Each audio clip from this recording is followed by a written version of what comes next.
Tā, sveiki, draugi!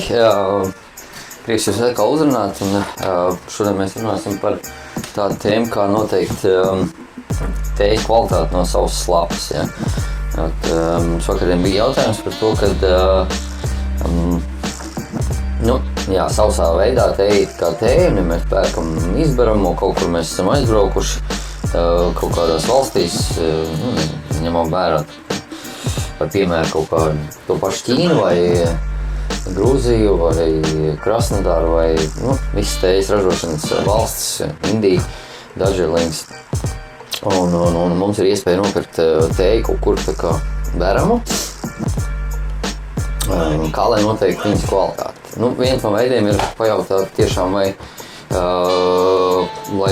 pārdevējs tēju uzvāra, jo tā ir tā kā tāda pieņemama prakse, kad tu vari noprovēt to produktu, kur tu preci sevišķi tirgu.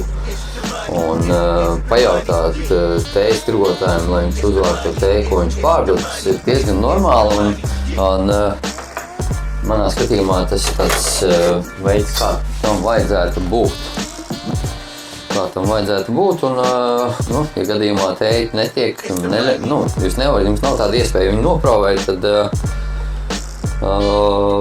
ir daži faktori, pēc kuriem jūs variet tā kā uzreiz pateikt, kad tēja kvalitīva vai kāda ir viņas kvalitāte noteikti.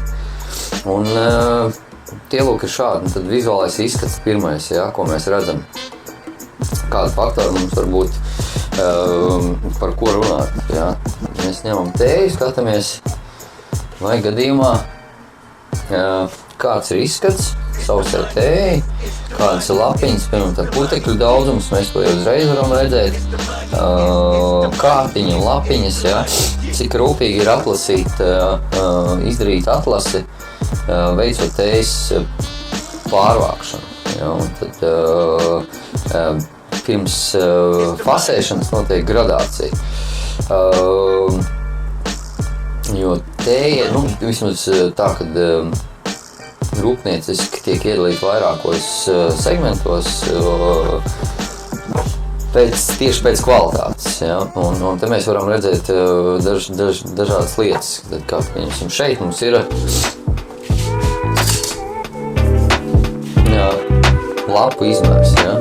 Mēs varam vizuāli pieņemt, apskatīties, vai visas lapas, kuras ir maisījumā, ir vienādi izmēri vai nē, jo dažādākie ir tās pašas lapiņas un kārti, jo tas sāk liecināt par to, ka kvalitāte nav pārāk augsta. Ja? Es pieļauju, ka varētu būt dažādas atšķirības tajā, kad, ja mēs sākam runāt par kaut kādiem zemniekiem, kuri tā kā nenodala to tēju kaut kādos atsevišķos segmentos un vienkārši pārdod, tad viņiem varētu būt tas, tā gradācija nebūs tik detalizēta un smalka kā rūpnieciski ražotajām produkcijai, bet viennozīmīgi pēc tīrības mēs varam pateikt, kā izskatās pats pārdevējs, kā izskatās viņa vieta un cik tīri ir pat tēja, pilns putekļiem. Viennozīmīgi, tas putekļu daudzums varētu par kaut ko runāt, bet tas arī nebūtu pats tāds nozīmīgākais. Tas ir viens no faktoriem, kas ietekmē gala produktu, kas var ietekmēt gala produktu. Tumšums, graudējums. Nākošais faktors, kas varētu runāt par kvalitāti un vienmērīgumu. Šajā ziņā, ja mēs skatāmies uz lapām, kad viņām vajadzētu būt tā kā vienmērīgi apskatām. Šeit mēs varam redzēt, kad ir neliels atkāpes no normas, bet visā visumā produkts ir tīrs, vienādas lapas, ir neliels piejaukums ar citādiem kātiņiem vai kādām lietām, kas nav lapas, rulētas. Un varētu teikt, ka ļoti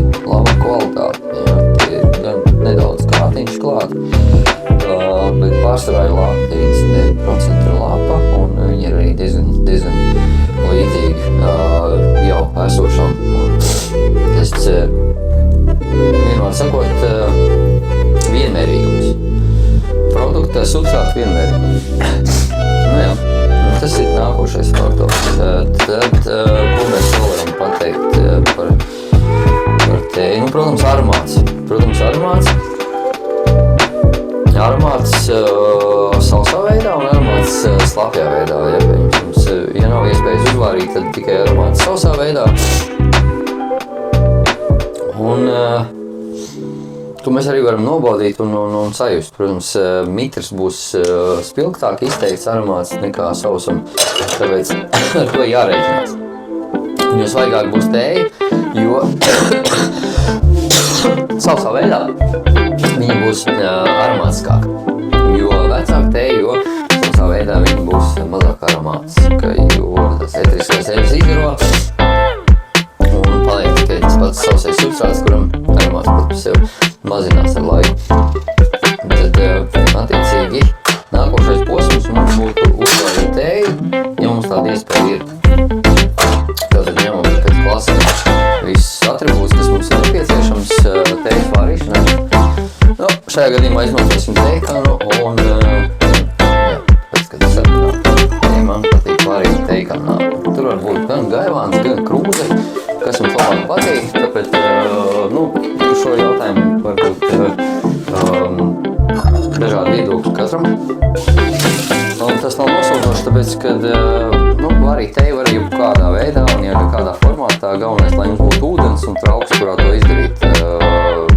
Tā kvalitāte nedaudz variējās. Protams, attiecībā no tā, ko jūs kādā veidā jūs viņu vārat, bet pa lielam profesionāli var uzvārīt arī glāzē un tikai vajadzīga pati tēja.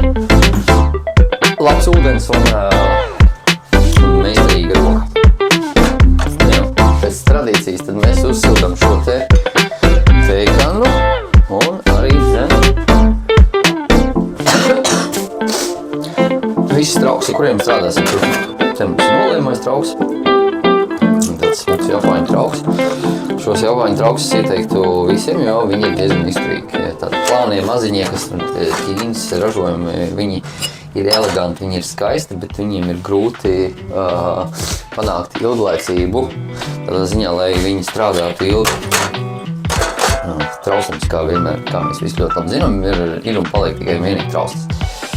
Tāpēc esiet uzmanīgi, ja gadījumā lietojiet plānas smalkas trauciņas, bet iesaku daudziem iegādāties arī šādu, ar kuru palīdzību mēs varētu aiztaupīt sev pūles jaunu noliemo trauku pirkšanā. Ja tas tomēr pēc šķiršanās un jauna iegāde, tad ir atkal izvēle, tad atkal ir jāpērk, tad ir atkal ir nauda jātērē un tas tāds process, kas prasa lielu pieņemšanu. Tā. Jauni produkti, jaunas lietas, jaunas izvēles. Šis paliek nemainīgs jau ar mani 3 gadus kalpo un ir ļoti izturīgs un ērti rokā. Tā, atgriežamies pie tējas. Te mums bija Kenijas TGFOP1 Kaimos. Kaimosi. Te ir gradācija pēc burtiem un cipariem. Jā, pie šī gradācijas mēs atgriezīsimies citā video rullītī, bet paliksim pie tā, ko mēs redzam. Tātad Kenija, Kaimosi, tas ir reģions.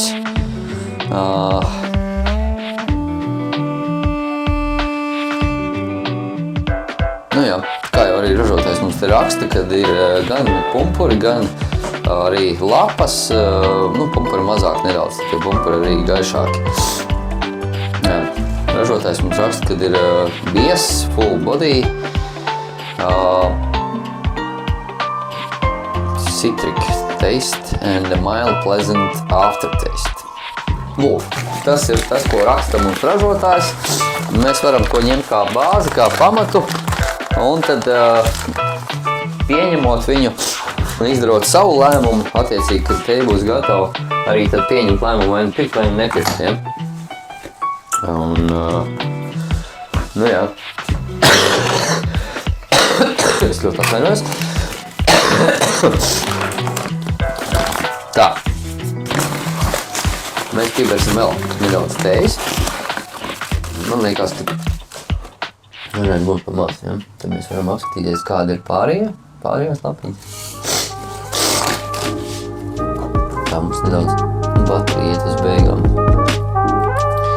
Nu, drīz jau arī video beigsies, mēs uzvārīsim pirmo piālīti, vairāk es tos nemocīšu, tāpēc es pieļauju, ka tas viss tāds runājušie video ir diezgan tādi nogurdinoši, bet svaidzīgai informācijai jābūt kodolīgai. Tā, ko mēs daram? Iebērām iekšā tēju, nedaudz tā kā siltā teikaniņā visu to pakustinām un iepazīstamies ar pirmo aromātu. Nu, ļoti spilgts. Maizīti, tāds grauzdēmiņš, nedaudz tāds iesals. Medus vēl nē, bet saldas notas ir. Es arī varētu tāds ķiršas sejus, nedaudz ogas. Tas viss, kas man nāk prātā tagad. Tas pirmo uzlikt ir man nedaudz tā kā arī iestas, tas varbūt lielu visu nesaprotu. Nevar nolasīt, bet pietiekoši bagātīgs, pietiekoši izteikts un pietiekoši spilgts. Šis piemērs ir, kaut gan viņš ir arī budžeta klasē. Man liekas ļoti interesants eksemplārs. Godam cienīgs. Pirmo uzlējumu parasti saka, kad vajag noskalot, ķīnieši saka, ka vajag noskalot. Ir, teiksim tā, ka ir bijusi pieredze un prakse ar negodīgiem ražotājiem, kas, lai veicinātu produkcijas augšanu, izmanto pesticīdus un dažādas lietas, kas ļauj novākt ražu krietni vairāk un lielākos kvantumos. Tā tēja izteiksmīgums ir spilgts un ļoti brīžiem pat liekas pārāk. To visu dara ķīmiskie pievienojumi, kurus izmanto kā fertilizators un lai veicinātu augšanu. Protams, ir bijuši tādi piemēri. Es nezinu, kāpēc tā tradīcija nāk, bet ķīnieši paši pirmo uzlējumu nedara. Tāda ir tradīcija. Tas arī pasargā viņus no tā, kad tēja tiek noskalot putuklīši. Kā jau mēs redzējām, šeit šitai tēja putukļi absolūti nebija vispār. Bet mikroputukļus mēs nemaz neredzam un tāpēc ir labi nomazgāts pirmo noskalot. Bioloģisko tējas certifikāti, tējas, kuriem ir bioloģiskie certifikāti, tās var būt teikt, nevajag, jā, bet interesi pēc mēs varam pirmo paskatīties, kā mēs varam redzēt, ka spilgts, tāds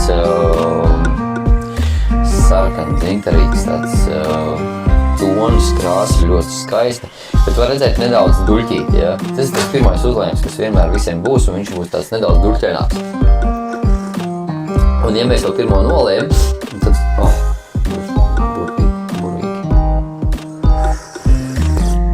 ja mēs to pirmo nolējam, tad mēs uzreiz esam klāt pie tāda spilgta, taisna, tāda dzidra, vizuāli pievilcīga izskata dzēriena, kas ir jau gatavs lietošanai. Viņam nav tāds, nebūs tās puteklīšiem, viņi arī reaģē ar ūdeni un viņi arī strādā. Un tieši tāpēc ir tas duļķīts, tāpēc, ka tie putekļi, kurus mēs neredzam, kur ir maziņi, viņi visi noreaģē ar ūdeni un, protams, diezgan tādu biezu paleti, biezu krāsu, biezu izskatu un, kā mēs varam redzēt, ja tad nākošais jau ir krietni tāds dzidrāks un izteiksmīgāks. Nolējamies krietni ātri, izmantojam nolēšanas metodi, ilgi neturam. Ir tā, kad raksta citi cilvēkiem, ir kaut kādas tehnoloģijas, kā pareizi un cik ilgi noturēt, 2-3 minūtes. Es leju uzreiz nost. Es jūtu, ka produkts varbūt nedaudz jau ir 4. 5. uzlēms, tad es paturu ilgāk, bet pirmos es vienmēr leju uzreiz nost. Un tā es nekad nepārvāru un nav negaršīga, bieza, pārvārīta, intensīva garša, kura nav patīkama. Jā. Tas notiek rezultātā, kad mēs viņu pārturam. Bet gadījumā, ja mēs esam kļūt kļūdījušies arī aprēķinā par daudzumu tējas izmantojumās, ko mēs vērsim klāt, jā, tad arī šis moments liek nodara un tādā veidā mēs pasargājam to, ka mēs nepārvaram tēju. Lūk, jā. Mazas puteklīšas varam redzēt, jā, otrajā uzlējumā varēs redzēt, vai nē. Mazas puteklīši tur ir pa virsu, bet jā, viņi nav daudz. Tie visi ir tādi mazie mikroelementi, kas nāk no tējas lapas, tas ir tās bārkstītes, ar kura palīdzību tad lapa dzīvo savu dzīvi, ķer mikroelementus, ķer sauli, ķer mikroorganismus, kas lido gaisā. Jā, tās bārkšu funkcijas īsti vēl laikam nav līdz galam skaidrs. Bet viņas piedalās procesā un viņas ir viens no garšas sastādītājiem. Tāds, mēs visvairāk viņas varam redzēt pumpuriņos, kad pulplānā paskatāmies tāds smalks skariņas. Mums ir apciemojis kaķis. Mums ir apciemojis kaimiņu kaķis, kas ir dārgs. Paskatāmies tādā vidī. Okay. Kur tu tālumā? Kur tu kaut kā? Kur ir nostāties, jā.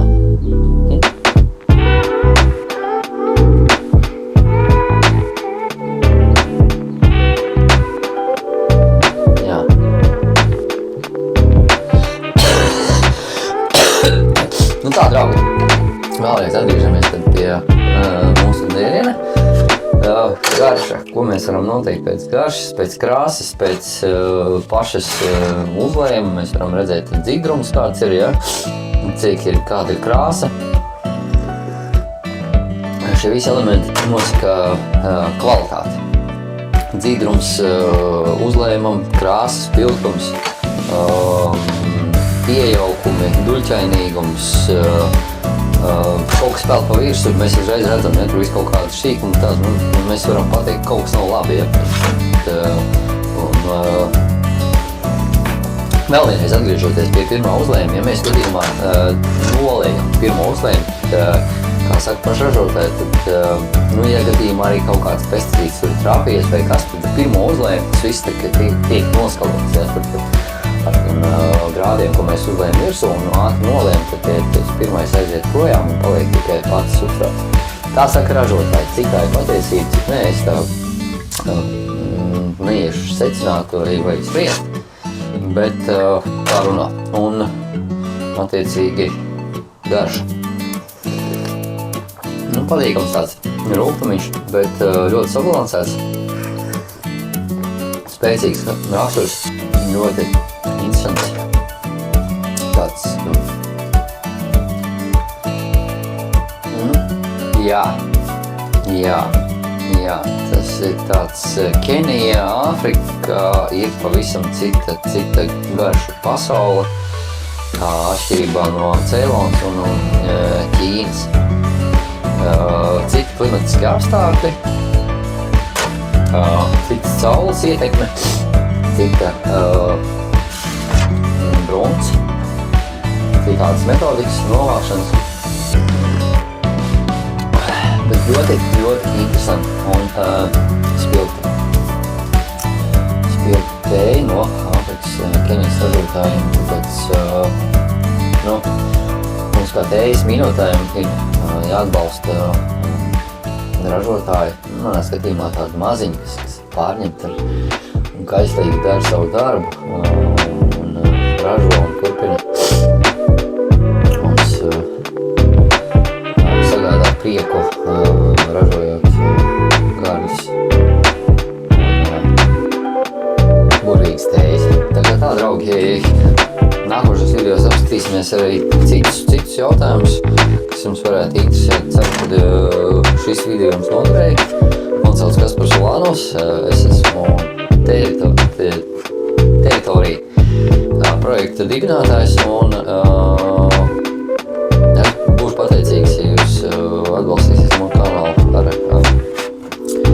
atzīmīt, ka jums tas patīk un pierakstieties uz kanālu, lai nepalaist garām nākošos video, kur mēs arī skaidrosim detaļas saistībā ar tēju, ar tējas procesiem, ar tējas degustācijām, ar ķīmiju. Tas notiek tējas lapā. Viss kaut kas interesants, kas varētu jums patikt un interesēt saistībā par tēju. Tā kā pierakstieties, spiežiet patīk zīmi un rakstiet jautājumus, ja jums gadījumā radās tādi, un varbūt ir jautājumi uz nākotnes video, ko jūs vēlētos un ko jūs gribētu redzēt. Tā kā sūtiet jautājumus,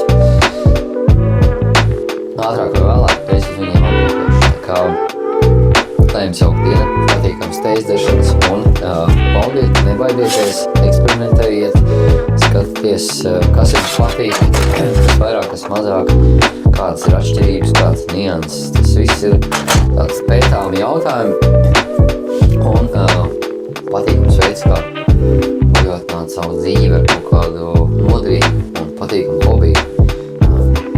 Tas būtu arī tēja. Izziņas, horizontu, robežu šim jautājumam nav. Tāpēc šī nodarbe varētu jūs vest un pavadīt visā jūsu mūžu garumā. Lai jums jauka un tiekamies nākošais.